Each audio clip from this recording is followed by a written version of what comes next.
ମହାବିଷୁବ ପଣା ସଂକ୍ରାନ୍ତି ଦିନ ଘଟଣାସ୍ଥିତ ମା ତାରିଣୀଙ୍କ ପୀଠରେ ପଣା ବିତରଣ ନିମନ୍ତେ କେନ୍ଦୁଝର ଜିଲ୍ଲା ଯାଦବ ମହାସଭା ତରଫରୁ ପ୍ରସ୍ତୁତି ବୈଠକ। କେନ୍ଦୁଝର ଜିଲ୍ଲା ଯାଦବ ମହାସଭା ପକ୍ଷରୁ ପଣା ବିତରଣ କାର୍ଯ୍ୟକ୍ରମ ଆୟୋଜନ ନିମନ୍ତେ ଜିଲ୍ଲା ଯାଦବ ଭବନ ପ୍ରାଙ୍ଗଣରେ ଜିଲ୍ଲା ସଭାପତି ଶ୍ରୀଯୁକ୍ତ ପ୍ରଦୀପ କୁମାର ବାରିକଙ୍କ ଅଧ୍ୟକ୍ଷତାରେ ଏକ ପ୍ରସ୍ତୁତି ବୈଠକ ଅନୁଷ୍ଠିତ ହୋଇଛି।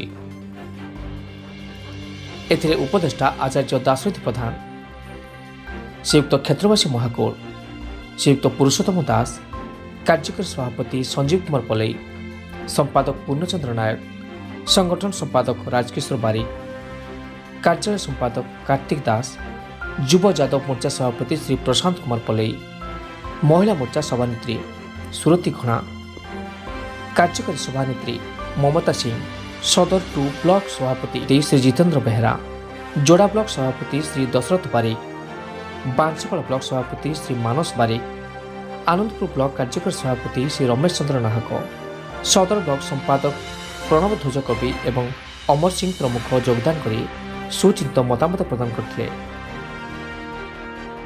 ଆସନ୍ତା 7 ତାରିଖ ରବିବାର ଦିନ ଅପରାହ୍ନ 3 ଘଟିକା ସମୟରେ ମା ତାରିଣୀଙ୍କ ପୀଠରେ ଘଟଗାଁ ବ୍ଲକ ଯାଦବ ସମିତି ସୌଜନ୍ୟରୁ ଆସନ୍ତା ବୈଠକ ଅନୁଷ୍ଠିତ ହେବ ବୋଲି ସ୍ଥିର କରାଯାଇଛି।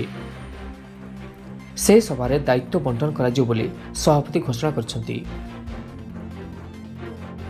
କେନ୍ଦୁଝରରୁ ସତ୍ୟ ଦାସଙ୍କ ରିପୋର୍ଟ।